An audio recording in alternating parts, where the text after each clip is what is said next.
If time was needed for distance, with absence has made the heart grow fonder. The marvel of music, socially engineered on purpose, so there would be no comparison, no thoughts to ponder. The world is riddled with riddles, billions of people trying to figure out life. It's pitiful. Enter our world. This podcast, this journey, the second phase of an analogy. This is a prelude for the story of Season 4. The Doneson Podcast. You better tell somebody.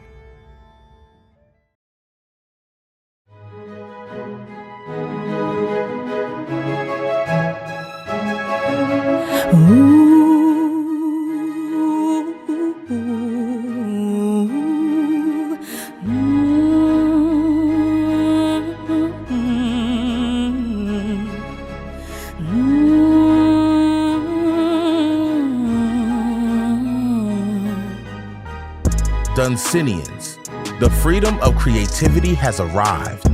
Let's take this journey from the US to Brazil, through India onto Europe, from Asia onto the transatlantic and throughout the world.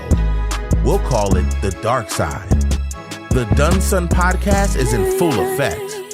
Watch it, feel it, listen to Shanna Montana, Uncle Rico, Rod, and Rollo. Let's put it where the goats can get This is how I feel. Only God knows where this is going. We are on the heels of something so important. This podcast has many seasons, but it won't be the last. I'm listening to the Doneson Podcast. I said, I'm listening to the Doneson Podcast. Oh, yeah. It's the Doneson Podcast. Yeah, sing it, baby. Yeah. Feed me, baby. Feed me. All right, so I went to this holistic place in Mississippi, Montana, out your way, right? When you went looking, right? Which, shook on name. And I'm all about body and mind, of outward and inward, so that selling pies. You know what? I ain't got to do this, y'all. I ain't got to be here. If you want to be disrespectful like this, I can go. What he said? What he said? It's selling pies. I can go. We ain't got to do this, y'all. This is not mandatory. I'm not got the shackles on my feet. So I can dance. I ain't got a money. So, it's just a holistic place in Mississippi that which will go unnamed, and it's mind, outward, body, inward, and they were selling pies, and the lady said, I'm standing in line listening. She said, let me get one of those inward pies. What? You know what I'm saying? Really? Inward, outward. Man, get the fuck out of here. What? Inward and outward. Okay, go. Come on. Holistic. Come on. Holistic, Okay. right? I'm listening. Okay. All right. And I go to the counter and I said, hey, let me, because I'm inward, right? I said, let me get one of those inward pies. And she said, that's our best seller. You know what? See what I'm saying? Inward pies. Chef. Let me get one of those inward pies. I'm about to go. Let's make it plain and simple.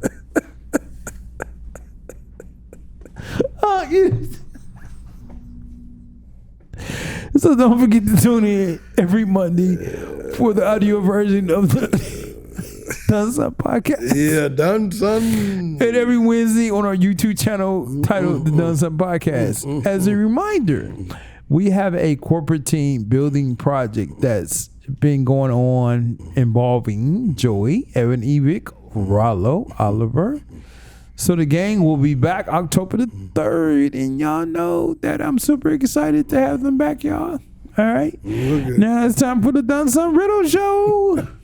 It's the Doneson Riddle Show. You have 60 seconds to solve the riddle, which is an ample amount of time.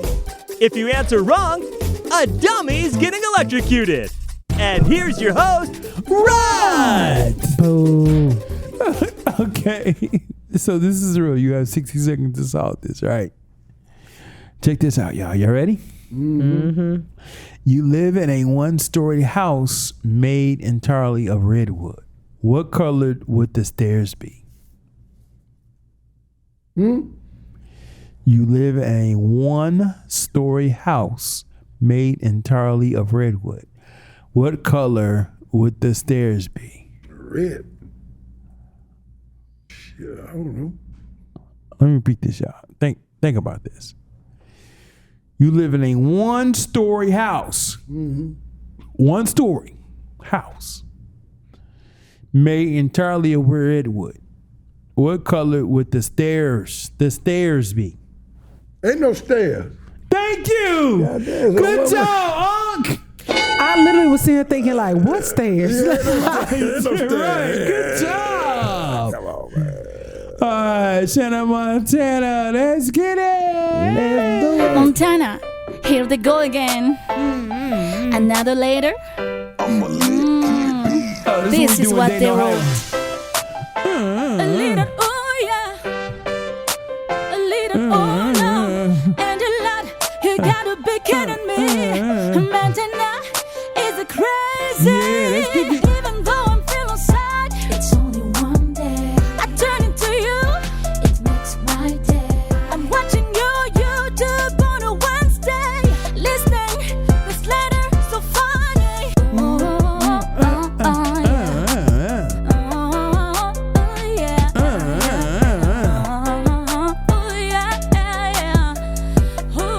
Oh, yeah.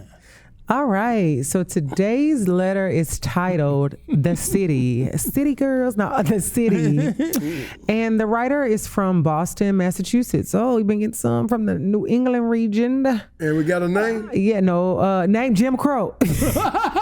Seriously, their name is Jim Crow. No way. I swear. They lying. They just That's what it They just says. didn't want to say anonymous. That's what it It was. says Jim Crow, so Yeah, I'm gonna roll okay. with it. So it says Uncle Rico. Oh, Lord. What? Really? And you wanted someone to be brave enough to say their name. Yeah. Here we are face to face. Oh. You ain't say your name yet? They said Jim Jim Crow. Crow. They said I want you to listen to me, so listen up. Jim Crow. Listen. They know they lying. But I'm going to deal with you. Come Okay. on, Jim Crow. I want you to hear me out. Okay, come on, Jim Crow. Don't prejudge. Just sit down I'm going and to prejudge your ass because you're it Jim said, Crow and you're listen. lying. It said, don't prejudge. Just Okay. sit down and listen and Okay. shut up. All right, Because here what you I'm go. about to say is special. Okay, here we go. Every time that I was seeing somebody run a red light, I looked inside the car. They were black. Damn. Every time that I see somebody jaywalking in the city limits and walking across the street, they were black. Anytime I went to a restaurant, a crowded restaurant, but a restaurant, always somebody that was loud, whether it was their life or whatever, they were black. Oh, Charlie's.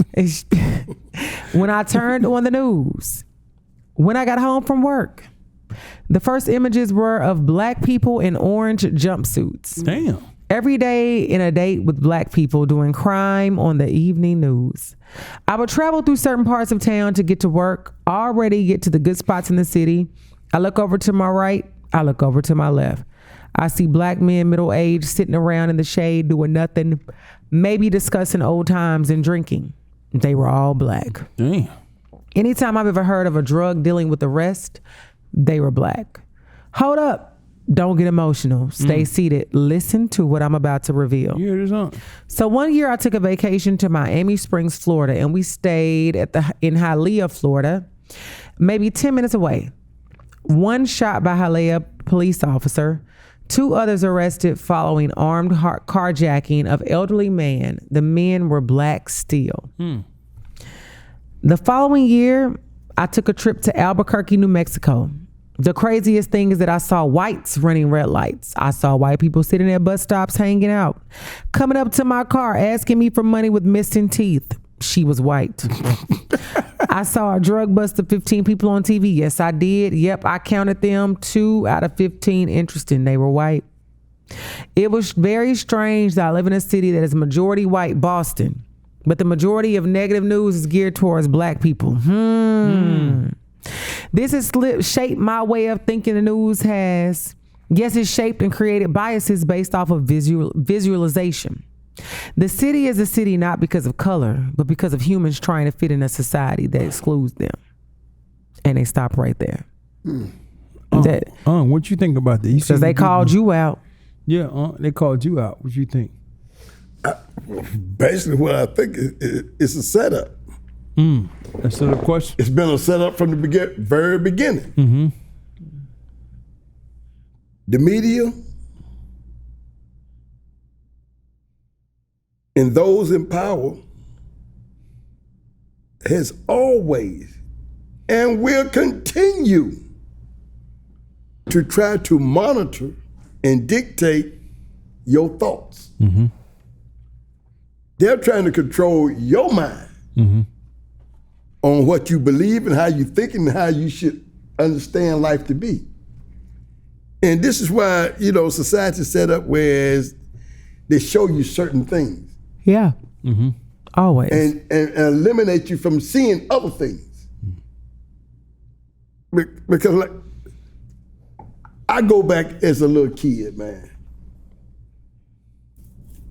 And everything I always seen about Africa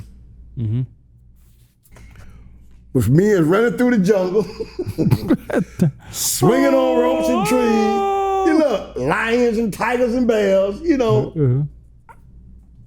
But Africa is much more than. It's one of the most beautiful continents you can see on the face of the earth, man. Yeah. If you ever go over there and see it. But you ain't showed that. So, people are always going to try to dictate how you think and how you perceive life to be. It's up to every individual in life to discover and understand life on their own terms. But we won't do that. We're lazy. Right. People are lazy. They would rather you show them and how they should think. They would rather for you to show them how they should accept things in life, and they'll roll with it. Right. It's human. The majority of society operates that way because they're lazy. They don't want to stick out and find and determine and understand anything on their own outside of the other influences. They're willing to accept whatever you tell them. Right. And that's how the majority of the world operates, man. They will accept everything you teach and tell them instead of putting in the work and deciding and understanding what truth is on their own. People want to be led, basically. Like the old saying is, you can lead them to, you can lead a horse to water, but you can't make them drink. Yeah. That's right. Come on, man. What you think, Montana? This is how people are. I agree with Unc, and I also think that when people are in these situations, like they pointed out towards the end of the letter, if you live in a city, say if Nashville was majority white population, but all I see on the news, that has to be a cause for a pause to recognize that it's mainly one race here, but the only race I see on the news. So that means the propaganda is trying to persuade me to believe that those are the majority of people that are committing the crimes, because sometimes people come from cities where you got 95% crime all the time. It ain't even enough black people in the city to commit all the crime that's happening. Right. Yeah. So one, I think people are taught a certain way growing up that wrong is wrong, and wrong sometimes comes from a certain race, and they choose to believe that because as you get better, they say you know better, you do better. If you want to know better as you get older, you can know better and you can do better. But I think that people choose to believe a certain narrative, and I think that in this case, this person has chose to view things in a certain way that they are living. But ultimately, if you want to move different, if you want to know different, if you want to have a different judgment, it's innately something that you got to do, and that's what it comes down to. Lazy people. I agree. Now, how dirty is your house? Oftentimes, we may talk about other people's homes and how filthy it is. This is why we always ask to use the restroom, right? Is that right? All right. Like, can I use your bathroom? Yeah. Can I use your restroom? I ain't trying to take no bath. I'm just trying to relieve myself. Yeah. I'm just trying to find out how dirty your place is. Bathroom, restroom, so come on. How nasty it is. Yeah. Right. There is and always has been a propaganda machine running. Sometimes we think we're covering up our own filth, but it's still visibly seen. Ladies and gentlemen, let's take a deeper look into our current homes. I'm scared. My head's splitting. Well, lean back and let Lily rub the back of your neck. I don't know why we leaving Mouse's house. He been One time, why you laughing at that, man? Cuz. How am I going to take care of you and Miss Jessie if I ain't here? I's your cook and I want to stay your cook. It's terrible. My own house? You going to send me away, Miss B? I can't live with you? Oh, honey child, please don't send me away. You is kind. You is smart. You is important. That's how you at your job, Montel. You know what? Put that big You sound like me and my job. Y'all know where that come from, though. This one. You sound like me and my job. Is there a rebel hiding in this house? No, sir, Master General. Nobody talks. Boss! That's how you at your job. Got good news for you. The captain is out. Ain't that fine? Now you can have a few more cakes. Well, why don't you get a job and go to work? You almost had me a job this morning. And said, boy, you give me a situation, you'd have to put me through a civil service examination. No, stupid. You mean a civil service examination? Why you laughing so hard? You get that at work when they late. I was watching Witnesses all my life. All right, now check this out now. Richard Nixon's advisor recently came out and explained it all. We knew we couldn't make it illegal to be either against the war on blacks, but by getting the public to associate that the hippies with marijuana and the blacks with heroin. Who the hell was that? Okay, and the blacks with heroin. And then criticizing both heavily, we would disrupt those communities. We could arrest the leaders, raid their homes, and break up their meetings and vilify them right after Night at the Night on the evening news. Did you know we were lying about the drugs? Of course we did. Listen to this. On the heels of President Trump using disparaging imagery to describe African nations, new tapes have just been released by the National Archives that reveal similar language used by the late President Ronald Reagan. So let me take you back to 1971, and it was Reagan, who was, by the way, the governor of California at the time, was on the phone with then President Richard Nixon. And so during this conversation, Reagan referred to leaders of African nations as, quote, monkeys, and then President Nixon gets in his own dig. Here you go. And last night, I tell you, to watch that thing on television as I did, to see those monkeys from those African countries, damn them, they're still uncomfortable wearing shoes. Well, and then the tail wags the dog there, doesn't it? Yeah. The tail wags the dog. Type of time they on. Yeah. Oh, okay. Thanks for choosing to listen to the Doneson podcast. It's a Doneson. It's a Doneson.